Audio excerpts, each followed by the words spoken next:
हरियाणा में नगर निगम चुनाव की सरगर्मियां तेज हो गई है। इसके नगर निगम चुनाव के लिए ड्रॉ भी निकाला जा चुका है। गुरुग्राम नगर निगम की अगर बात करें तो गुरुग्राम नगर निगम को बीसीए महिला आरक्षित किया गया है, तो वहीं मानेसर नगर निगम को ओपन रखा गया है।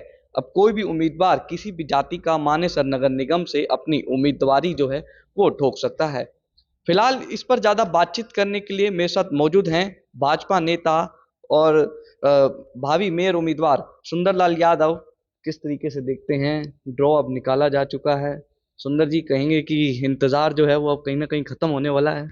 सबसे पहले तो आकाश भाई, जनता टीवी का मैं नगर निगम मानेसर में पहुंचने पर हार्दिक अभिनंदन करता हूं, स्वागत करता हूं। जब भी क्षेत्र की कोई समस्याएं हो या कोई दूसरा बड़ा कार्यक्रम हो, आपके चैनल ने हमारे क्षेत्र की समस्या को, मांग को पूरी मजबूती के साथ उठाया है। मैं आपके चैनल का इसके लिए धन्यवाद करता हूं। अब रही बात नगर निगम मानेसर की, 23 दिसंबर 2020 को जिस दिन मानेसर नगर निगम का नोटिफिकेशन हुआ, उसके बाद से ही क्षेत्र के देवतुल्य मतदाता इंतजार कर रहे थे कि वो घड़ी कब आ रही है।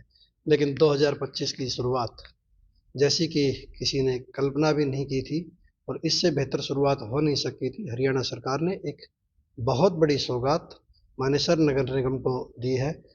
हम ऐसी अपेक्षा रखते हैं कि आने वाले जनवरी के महीने में बहुत जल्दी चुनाव की घोषणा हो जाएगी और मानेसर नगर निगम को अपना प्रथम मेयर और सभी 20 वार्ड के काउंसलर मिल जाएंगे, जो धरातल पर उतरकर जो लंबित विकास कार्य है उनको पूरा कराएंगे। मेयर की दावेदारी आप ठोक रहे हैं, भाजपा के नेता हैं, पिछले कई सालों से जनता के बीच में हैं, तो किस तरीके से आप देखते हैं, कितना मजबूत हैं आप चुनाव के लिए? देखिए, मेयर की दावेदारी मैं भी कर रहा हूँ, मेरे साथ 20 से 22 प्रत्याशी भावी उम्मीदवार के रूप में वो भी हैं। वो भी पार्टी के कार्यकर्ता हैं या पार्टी से जुड़े हुए हैं, और वो भी टिकट मांग रहे हैं। यहाँ भारतीय जनता पार्टी और संगठन तय करेगा कि भारतीय जनता पार्टी का प्रत्याशी कौन होगा। मैं पिछले 8-9 वर्षों से लगातार भारतीय जनता पार्टी और संगठन के लिए, चाहे वो हरियाणा प्रदेश की बात हो या हरियाणा प्रदेश से बाहर की बात हो, जब भी पार्टी या संगठन ने मुझे कोई जिम्मेदारी दी है, मैंने अपना 100% योगदान वहाँ काम करके किया है। मैं अपने काम के आधार पर टिकट मांग रहा हूँ, और मैं ऐसी अपेक्षा रखता हूँ भारतीय जनता पार्टी, जो दुनिया की सबसे बड़ी पार्टी है, और संगठन मुझे अपना प्रत्याशी बनाएगा, और मैं मानेसर नगर निगम से भारतीय जनता पार्टी के प्रत्याशी के तौर पर चुनाव लड़ूंगा। हो सकता है अगर हमसे बेहतर कोई प्रत्याशी हो तो भारतीय जनता पार्टी उसे अपना प्रत्याशी बना के भेजे। हम 100% उसका समर्थन करेंगे और उसको जिताकर भेजेंगे। लेकिन ये तय है कि मानेसर नगर निगम के सभी 20 वार्डों में और 21वां मेयर का जो चुनाव चिन्ह कमल का फूल है, वो चुनाव जीतेगा। भारतीय जनता पार्टी का प्रत्याशी ही नगर निगम मानेसर में कमल खिलेगा। पूर्व मुख्यमंत्री और फिलहाल में केंद्रीय मंत्री हैं मनोहर लाल खट्टर, उन्होंने मानेसर नगर निगम जो है बनाया जब उनका कार्यकाल था, उसकी घोषणा की। मानेसर नगर निगम की अगर बात करें तो मुख्य समस्याएं क्या है, क्योंकि पिछले कई सालों से आप जनता के बीच में हैं, तो क्या समस्याएं निकल? आप हरियाणा के पूर्व मुख्यमंत्री कहते हैं, मैं कहता हूं हरियाणा के अभूतपूर्व मुख्यमंत्री मनोहर लाल जी रहे हैं। उनकी सोच, उनका नजरिया, कोई कल्पना भी नहीं कर सकता था व्यक्ति कि गुरुग्राम जिले में 2 नगर निगम बढ़ जाएंगे। लेकिन माननीय मनोहर लाल जी बहुत दूरगामी सोच के नेता थे, और उन्होंने एक बहुत बड़ी सौगात प्रदेश का 11वां नगर निगम बनाकर इस मानेसर क्षेत्र को दी है। वरना इस क्षेत्र का अस्तित्व समाप्त हो जाता, क्योंकि नगर निगम का तो यहाँ गठन होना था और ये पूरा क्षेत्र गुरुग्राम नगर निगम में शामिल होना था। और गुरुग्राम नगर निगम पहले ही अपने आप में बहुत बड़ा क्षेत्र है। ये तो एक दुनिया के पोर्टल पर जैसे आईएमटी मानेसर विख्यात है, उसी तरीके से नगर निगम मानेसर को भी माननीय मनोहर लाल जी ने इतनी बड़ी सौगात दी थी। मैं माननीय मनोहर लाल जी का पुनः दिल की गहराइयों से धन्यवाद करता हूं। हमने नगर निगम का गठन करने के बाद भी उनका धन्यवाद किया था। रही बात समस्याओं की, क्योंकि 4 साल से ज्यादा का समय हो गया, नगर निगम के चुनाव नहीं हो पाए, वार्ड के काउंसलर और यहाँ मेयर नहीं था, तो यहाँ पूरे तरीके से जो कमांड थी वो अधिकारियों के पास थी। अधिकारियों ने अपनी मनमानी से काम किया, अपने तरीके से काम किया। जितने काम यहाँ होने चाहिए थे उतने काम नगर निगम के अधिकारी नहीं करा पाए, क्योंकि लोकल बॉडी के चुनाव नहीं थे। जब शहर को अपनी छोटी सरकार मिल जाएगी, सभी 20 वार्ड के काउंसलर मिल जाएंगे, तो जितनी भी, चाहे वो गांव की समस्या है या शहर की समस्या है, गांव को मुख्य रूप से अगर हम देखें जगह जगह गांव खोद दिए गए हैं सीवरेज के लिए।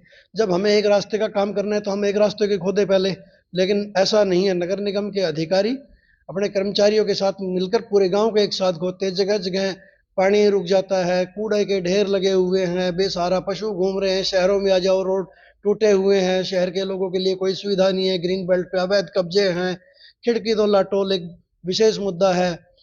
मैंने सबसे पहले इंटरव्यू में कहा था कि गांव की तर्ज पर मानेसर नगर निगम के अंदर आने वाले सभी 30 गांव और जितने भी सोसाइटी हैं, जितने सेक्टर हैं, सभी गांव और सेक्टरों को गांव की तर्ज पर टोल फ्री किया जाएगा। ये हमारा सभी वार्ड के 20 काउंसलर को अधिकृत कर दिया जाएगा। वो अपने लेटर हेड पे लिख के देंगे और सभी शहर और गांव के निवासी टोल फ्री रहेंगे। तो बहुत सी ऐसी अनेक समस्याएं हैं, क्योंकि गुड़गांवा सरपंच होने के नाते, एसोसिएशन का प्रधान होने के नाते मैं भिन्न भिन्न गांवों में रहा हूं और पिछले 8 साल से शहर में मेरा कार्यालय है। तो शहर और गांव दोनों की समस्याओं से भली भांति वाकिफ हूं।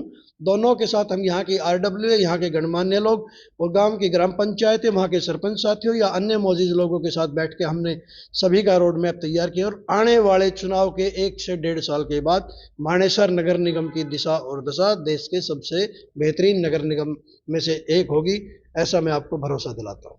सोनू जी, एक सवाल है जो कि बना हुआ है कि मानेसर में जो जनसंख्या की बात आ रही है, कहीं ना कहीं जिसको लेकर कहा जा रहा है कि जो जनसंख्या है वो 3 लाख से 3.5 लाख होनी चाहिए, तो वो जो चीज है क्या है, वो पूरा बता। देखिए, जो जनसंख्या का जो विषय आ रहा है वो परिवार पहचान पत्र का डाटा के आधार पे आ रहा है। और यहाँ जनसंख्या की बात करें तो हमारे यहाँ नाहरपुर गांव है, खो गांव है, गढ़ी गांव है, मानेसर गांव है। इन गांवों की जनसंख्या की अगर बात की जाए तो इन 4 गांवों में 10 लाख से प्लस लोग हैं। अगर पूरे नगर निगम मानेसर की जनसंख्या की बात की जाए तो 25 लाख से ज़्यादा लोग मानेसर नगर निगम में रह रहे हैं। लेकिन परिवार पहचान पत्र बहुत लोगों ने नहीं बनवाया, लेकिन अब हरियाणा सरकार ने अनिवार्य कर दिया है कि बच्चों का स्कूल में एडमिशन या नई गाड़ी या ऐसी बहुत सी ऐसी योजनाएं हैं, उसका लाभ तभी ले सकेंगे जब परिवार पहचान पत्र वो यहाँ बनवा लेंगे। तो ये कोई विषय नहीं है। अब ड्रा हो चुके हैं, वार्डों के ड्रा हो चुके हैं, मेयर का ड्रा हो चुका है। तो मुझे नहीं लगता कि इस तरह की कोई कानूनी अड़चन आएगी और बहुत जल्दी आने वाले नववर्ष की शुरुआत में ही चुनाव की घोषणा हो जाएगी और सभी 20 के 20 वार्ड और मानेसर नगर निगम को अपना प्रथम भारतीय जनता पार्टी का मेयर और वार्ड के काउंसलर चुनने को मिल जाएगा। सुंदरलाल यादव की मजबूत दावेदारी कितनी है? देखिए, लगातार पिछले 8-9 वर्षों से मैं शहर और गांव बहुत से कार्यक्रमों में आप लोगों ने भी शिरकत की है, जो हमने कॉमन कार्यक्रम किए शहर और गांव के। मैं एक एक सोसाइटी, कौन से सेक्टर में कौन सी सोसाइटी है, नाम उंगलियों पे गिना सकता हूँ। किस सोसाइटी में कितनी वोट है, वहाँ कौन आरडब्ल्यू का प्रधान है, सोसाइटी से 20 से 30-50 लोगों तक की मैं परिचय देता हूँ हर गांव में। क्योंकि गुड़गांवा सरपंच एसोसिएशन का प्रधान होने के नाते मेरा सभी गाँव में दौरा रहा है, सरपंच साथियों के साथ भी, वहाँ के गणमान्य व्यक्तियों के साथ भी। तो मेरे से मजबूत अगर कोई दावेदार या मेरे से ज़्यादा इस निगम क्षेत्र के बारे में अगर कोई जानकारी रखता हो तो भारतीय जनता पार्टी उसे अपना प्रत्याशी बना के भेज दे।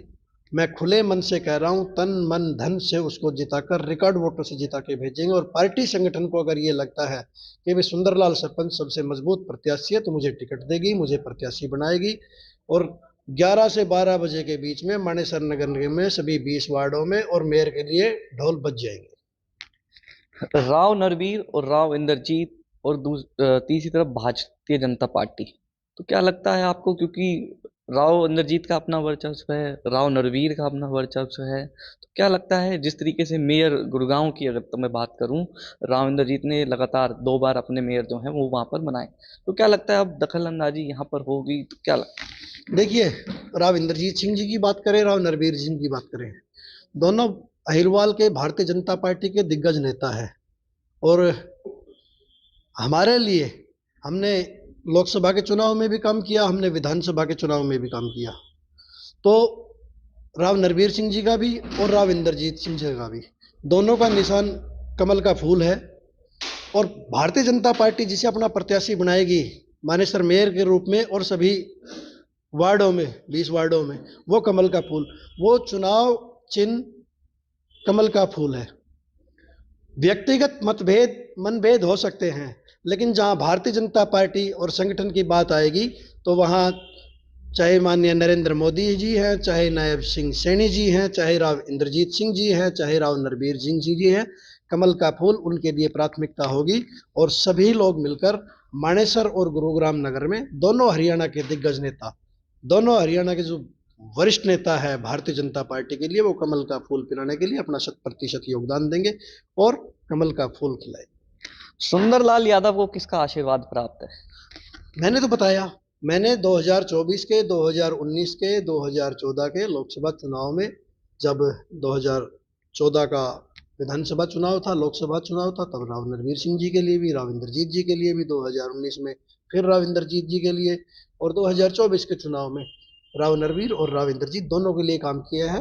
राव साहब के लिए तो मैं उड़ीसा से आके मैंने यहाँ कैंपेन किया था, और राव नरवीर जी का मैंने 2 अक्टूबर को लगभग 2000 लोगों की बड़ी जनसभा, क्योंकि ये क्षेत्र बादशाहपुर विधानसभा में आता है जहाँ मेरा कार्यालय, तो एक बड़ी जनसभा 2 अक्टूबर को मैंने यहाँ अपने कार्यालय पर राव नरवीर सिंह जी के लिए। तो मेरे लिए तो दोनों ही सर्वोपरि हैं, दोनों बड़े नेता हैं, और अगर भारतीय जनता पार्टी और संगठन द्वारा मुझे प्रत्याशी बनाया जाएगा तो मुझे दोनों का आशीर्वाद प्राप्त होगा। और भी प्रत्याशी मैदान में हैं, कह रहे हैं कि जनता ने मौका दिया तो इसको इंदौर बना देंगे मानेसर को, क्या कहेंगे, किस तरह देखते हैं? देखिए, सबके अपनी वो होती है, हम मानेसर को मानेसर ही रखेंगे। हम मानेसर को इंदौर नहीं बनाएंगे, लेकिन मानेसर को मानेसर रखेंगे, क्योंकि मानेसर की अपनी पहचान है। लेकिन वो मानेसर देश का सबसे बेहतरीन नगर निगम हो, उसके लिए हमने रोड मैप तैयार किया हुआ है। हमारे साथ शहर और ग्रामीण अंचल के दोनों जगह के प्रभावी लोग, वो लगातार पिछले 8-9 वर्षों से जुड़े हुए हैं, तो पूरी रूपरेखा हमने तैयार कर रखी है।